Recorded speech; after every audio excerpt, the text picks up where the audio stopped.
저희는 이번 단기 선교를 하면서 두 개의 교회를 중심으로 사역했습니다. 한 교회는 어잉겔이라는 교회로 3층짜리 건물로 세워진 교회입니다. 다른 하나는 어르빗이라는 교회로 몽골의 유목민들이 사용하는 게르라고 하는 그러한 집을 사용해서 교회로 쓰고 있는 그런 교회입니다. 저는 12년 전 몽골을 방문했을 때 이 어잉겔 교회와 어르빗 교회를 방문한 적이 있습니다. 당시 이 지역은 가난한 변두리 지역이었는데 12년 만에 이 지역은 놀랍게 변화되어 있었습니다. 그리고 더 놀라운 변화는 이 두 교회에 있었던 어린아이들이 청년이 돼서 그 교회의 중요한 멤버들로 성장해 있었다라는 것입니다. 12년 전에 방문했을 때 있었던 초등학생 미가라고 하는 청년은 성인이 돼서 국제 NGO 단체에서 매니저로 일하고 있고, 또 우리가 갔을 때 1년에 한 번뿐인 휴가를 우리와 함께 단기 선교 사역에 사용했습니다. 또 어르빗 교회 그 천막 교회의 가나라고 하는 청년은 그것보다 더 어렸는데 지금은 몽골에서 제일 좋은 국립대학에서 공부하고 있었습니다. 저희가 어르빗 교회를 방문했을 때 그 가나라고 하는 청년은 교회 한 구석에 앉아 기타를 치며 혼자 찬양하고 있었습니다. 12년 전에는 상상할 수도 없는 놀라운 변화입니다. 선교를 마치고 돌아오면서 다시 깨닫게 되는 것이 있다면 그것은 우리가 하나님께 드린 작은 헌신, 그것을 통해서 하나님께서는 놀라운 역사를 이루신다라는 사실입니다. 우리는 두 가지를 질문할 수 있습니다. 하나는 한두 사람이 세상을 변화시킬 수 있는가라는 것입니다. 또 다른 하나는 한 지역교회가 세상을 바꾸는 것이 가능한가라는 것입니다. 그리고 그 질문에 대해서 우리가 예라고 대답할 수 있는 줄로 믿습니다. 왜냐하면 그것이 바로 오늘 우리가 읽은 말씀에 나오는 일이기 때문입니다. 오늘 우리가 읽은 말씀은 이방 선교의 모태가 되는 안디옥 교회에 관한 말씀입니다. 안디옥이라고 하는 도시는 지중해 해변에 있는 아름다운 도시로 당시 약 인구 50만 명이 사는 엄청나게 큰 도시였습니다. 오늘날의 지명으로는 안티키아라는 곳입니다. 당시 안디옥에 사는 그리스도인들은 예루살렘에서 있었던 박해를 피해서 그곳으로 이주한 사람들이었습니다.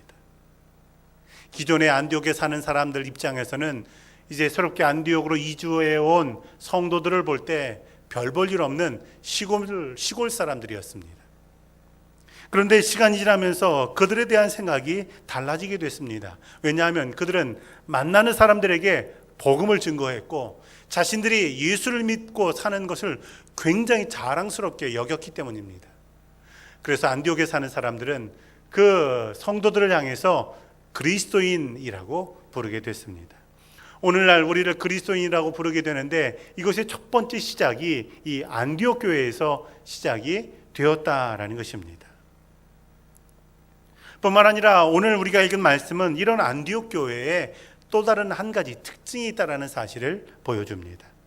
그것은 이 교회는 굉장히 다양한 교회였다라는 것입니다. 1절 말씀을 보면 안디옥 교회에 있었던 5명의 지도자들을 소개합니다.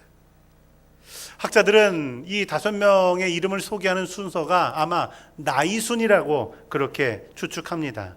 그렇다고 한다면 바나바가 제일 연장자고 이름 맨 마지막에 있는 사울이 제일 연소자입니다. 구체적으로 첫 번째에 나오는 이름 바나바, 그는 유대인이었고 부자였습니다. 그 다음에 나오는 니게르라고 하는 시몬이 있습니다. 니게르라고 하는 말은 흑인을 비하하는 말인 니그로라고 하는 말과 어원이 같습니다. 즉, 이 시몬이라는 사람은 흑인으로 당시의 신분이 낮은 사람이었다는 것입니다. 그 다음에 나오는 이름은 구레네 사람 루기오입니다. 구레네 역시 북아프리카에 있기 때문에 흑인이 아닌가 생각됩니다. 그 다음에 나오는 이름은 분봉왕 헤롯의 젖동생 마나엔입니다. 헤롯과 함께 젖을 먹고 자랐다라고 하는 것, 그것은 이 사람은 왕족의 신분을 갖고 있다라는 것입니다. 마지막 이름이 사울입니다. 정통 유대인으로 로마 시민권을 가진 사람입니다. 안디옥 교회는 인종도 다르고 신분도 다르고 그리고 배움도 다른 사람들이 모여있는 교회였습니다. 그런데 이 교회에는 한 가지의 공통점이 있었습니다. 그것은 함께 모여 주를 섬기며 주님의 사명을 함께 감당했다라는 것입니다. 그리고 그 일을 통해서 온 세상을 변화시키는 그런 교회로 세워질 수가 있었던 것입니다. 안디옥 교회가 이런 일을 감당할 수 있었던 능력은 어디에 있겠습니까? 우리 자신과 우리 가정을 생각해 본다고 한다면 우리 자신과 우리 가정에 어떤 능력이 있을 때 이런 놀라운 능력을 나타낼 수 있겠습니까? 오늘 말씀을 중심으로 몇 가지로 함께 은혜를 나누고자 합니다. 첫 번째로는 주님을 뜨겁게 예배하는 은혜입니다. 2절 말씀을 보면 안디옥 교회 교우들이 주를 섬겨 금식할 때에 라고 말씀합니다. 이 말씀을 표준세 번역으로 읽어보면 이렇게 번역되어 있습니다. 그들이 주님께 예배하며 금식할 때에 라는 것입니다. 그들이 금식한 이유가 어디 있을까요? 어떤 특별한 간절한 기도의 제목이 있어서 금식한 것입니까? 오늘 말씀을 보면 그들이 금식한 이유는 한 가지입니다. 그것은 예배를 위해서입니다. 그들은 예배를 위해서 왜 금식합니까? 예배 시간을 통해서 주님을 만나고자 하는 간절한 소망이 그들에게 있었기 때문이라는 것입니다. 즉 안디옥 교회는 금식하며 하나님을 예배하는 그런 믿음의 뜨거운 열정을 가지고 있는 교회였다라는 것입니다. 성경을 보면 주님을 만나고 싶어하는 갈망에 대해서 시편 기자는 이런 고백을 합니다. 사슴이 시냇물을 찾기에 갈급함 같이 내 영혼이 주를 찾기에 갈급하나이다 라는 것입니다. 팔레스타인 지역은 여름이 되면 비가 오지 않습니다. 사람이 기르는 가축이라고 한다면 비가 오지 않는다 할지라도 풀도 먹이고 그리고 물도 먹이겠지만 그냥 들판에 살고 있는 사슴이라고 한다면 어디서 풀을 먹고 어디에서 물을 마시겠습니까? 광야에서 먹을 수 있는 나무라고 하는 건 말라있는 딱딱한 가시나무밖에 없습니다. 사슴은 그 가시나무라도 먹어야 됩니다. 그렇지 않아도 목마른데 딱딱한 마른 나무 가시를 먹을 때 얼마나 목마르겠습니까? 이때 한 모금의 물을 먹는다고 한다면 그건 생명과도 같은 것입니다. 시편 기자는 이 사슴을 빗대어서 내가 주님을 만나고 싶은 마음, 주님을 갈망하는 것이 이런 목마름입니다 라고 노래하고 있었던 것입니다. 노년의 그리스도인이 된 이어령 교수가 있습니다. 그는 자신을 가리켜서 늘 알 수 없는 갈증의 마음이 있었고 그래서 평생 우물을 파고 살았다라고 그렇게 고백합니다. 그는 주로 글 쓰는 것을 통해서 우물을 팠습니다. 그는 글 쓰는 것을 통해서 명예를 얻었습니다.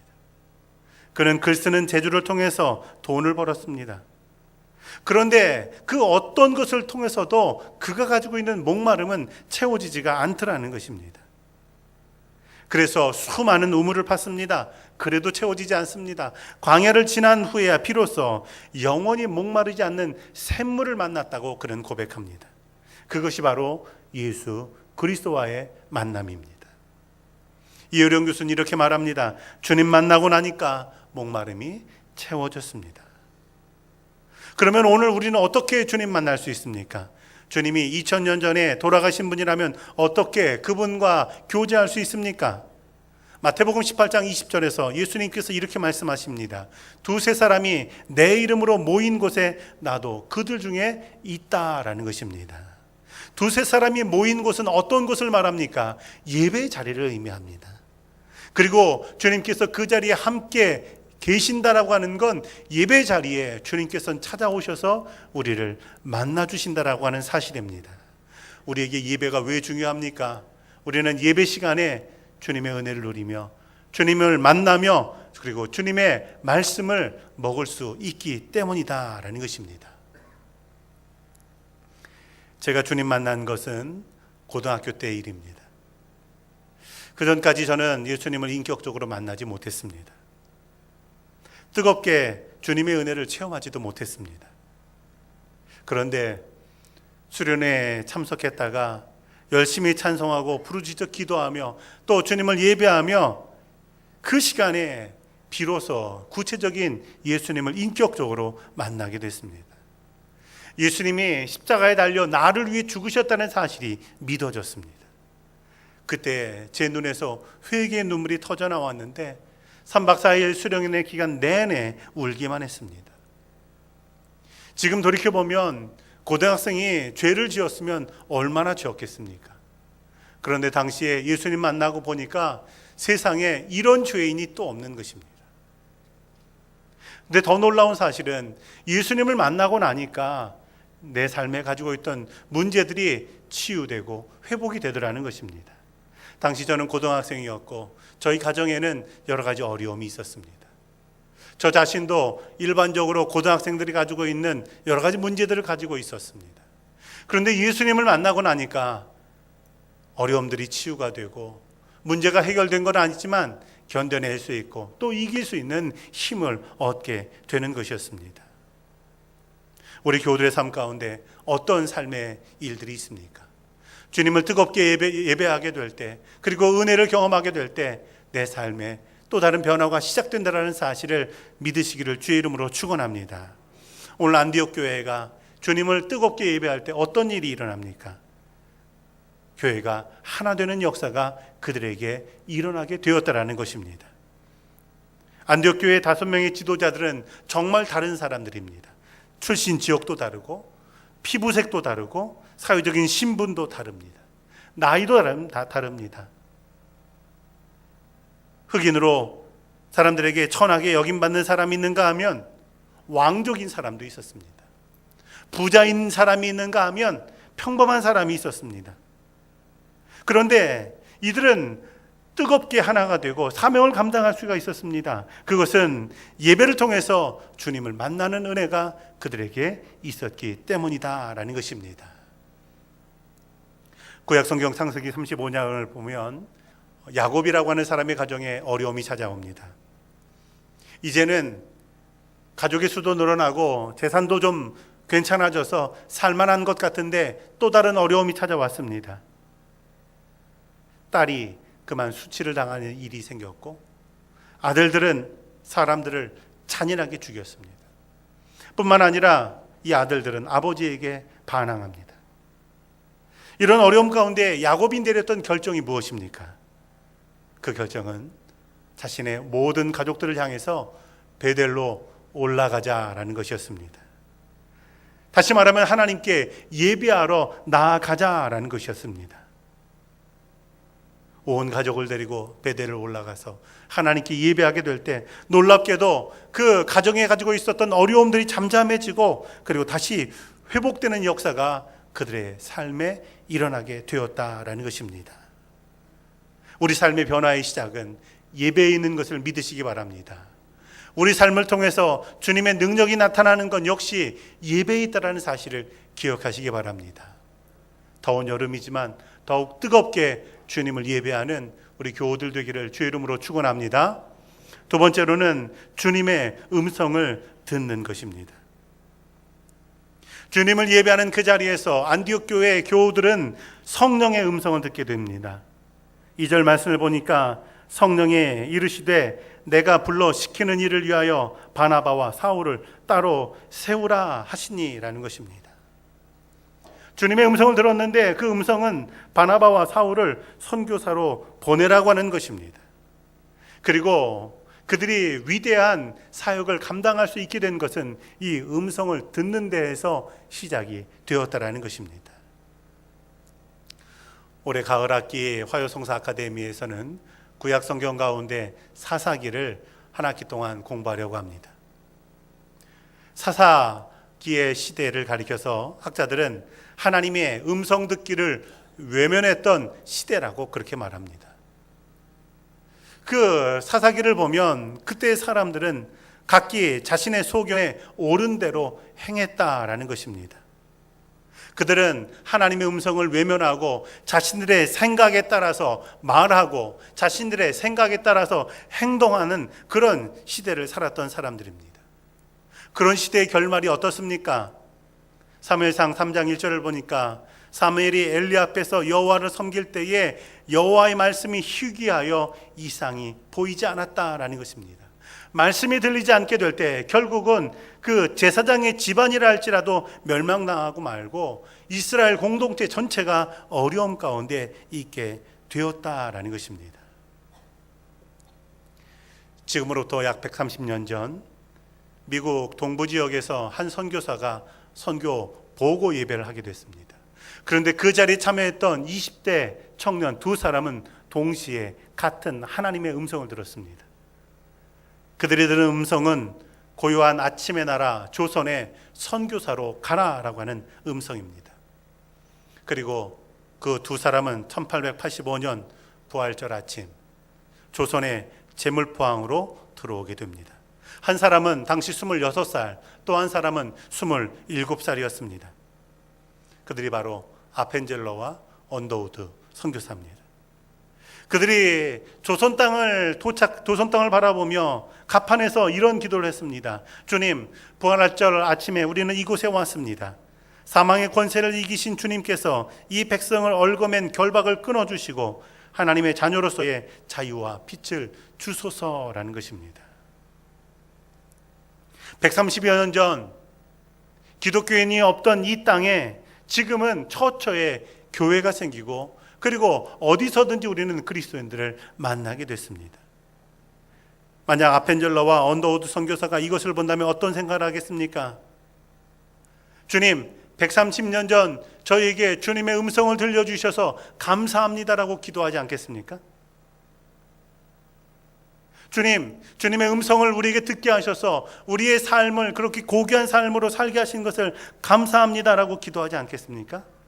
이 모든 일들이 일어나게 된 것, 그것은 선교사 보고 예배 참여해서 주님의 음성을 듣는 데에서 시작되었다라는 것입니다. 요한복음 10장에 보면 예수님께서 나는 선한 목자다라고 말씀합니다.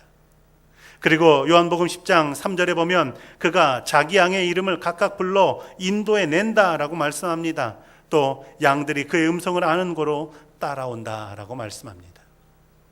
팔레스틴 지역에서는 목자들이 저녁이 되면 양들을 양의 우리로 집어넣습니다.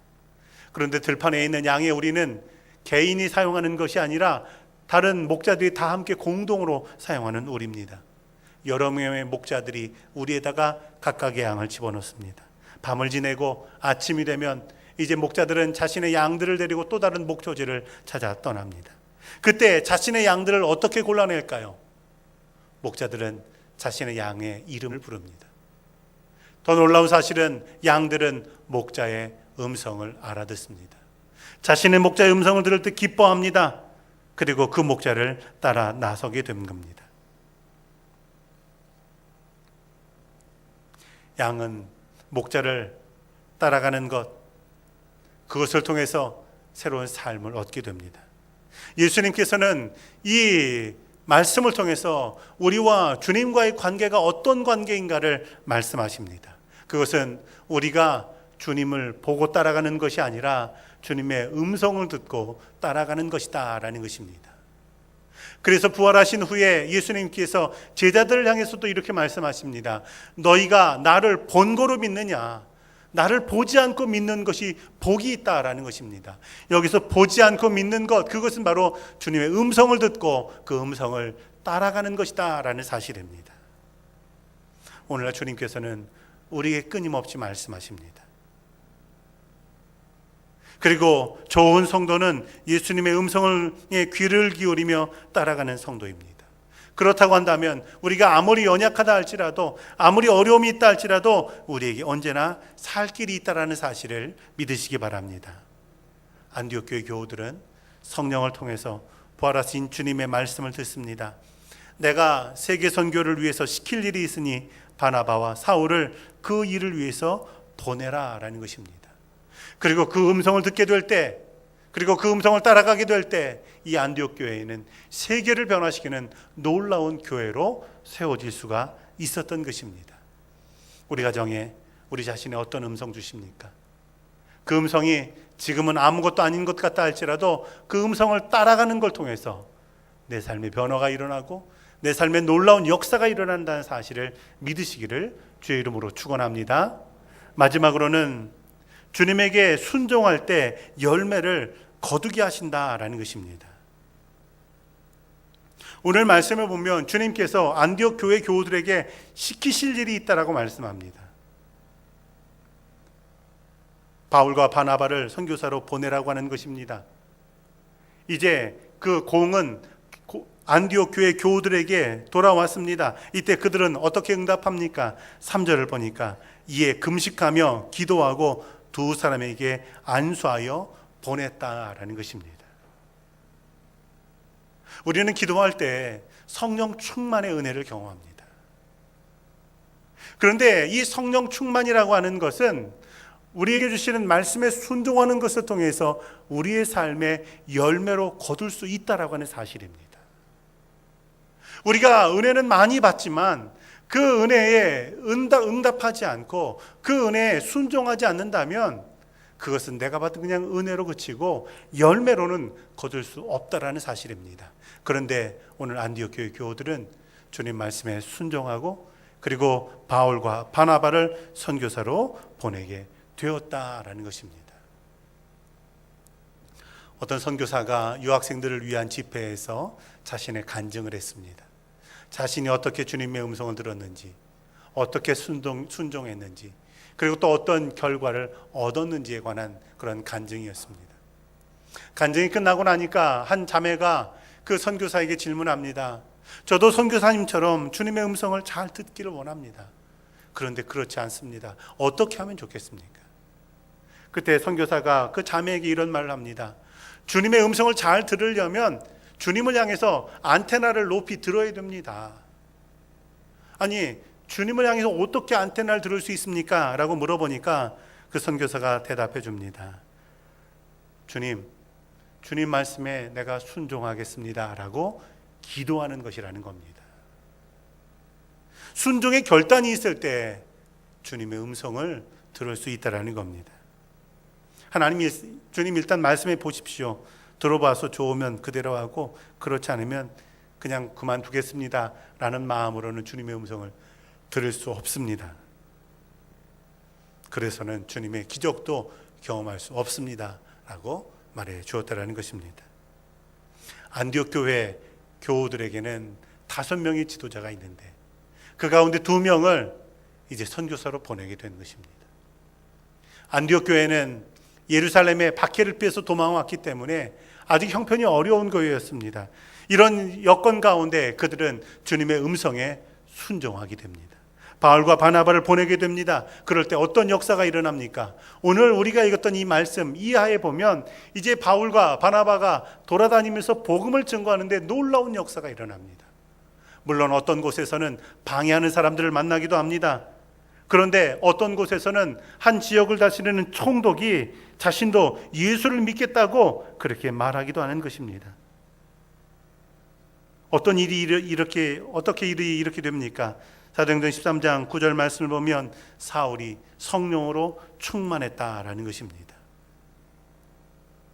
이 선교의 사역은 바울과 바나바의 일이 아니었던 것입니다. 성령의 일이었던 것입니다.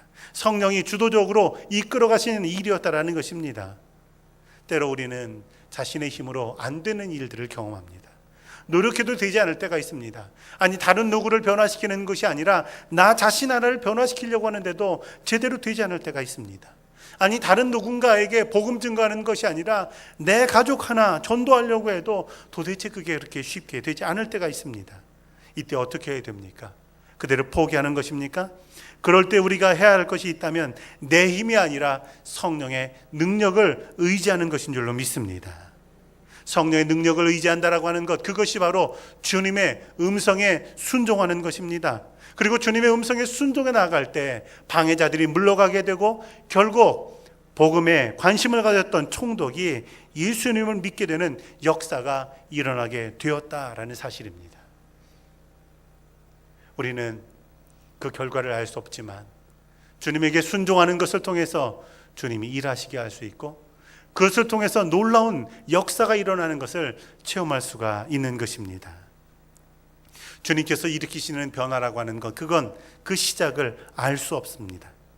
그러나 우리가 매 순간순간 주님을 예배하며 말씀에 순종하며 나아가게 될 때 변화라고 하는 것은 우리가 알지 못해도 이미 시작되었다라고 하는 사실을 기억하시기 바랍니다. 그리고 그 변화는 상상할 수 없는 놀라운 열매로 우리에게 거두어지게 되는 것입니다. 안디옥 교회가 소유했던 이 믿음의 능력을 소유하는 교우들, 가정이 되기를 주의 이름으로 축원합니다.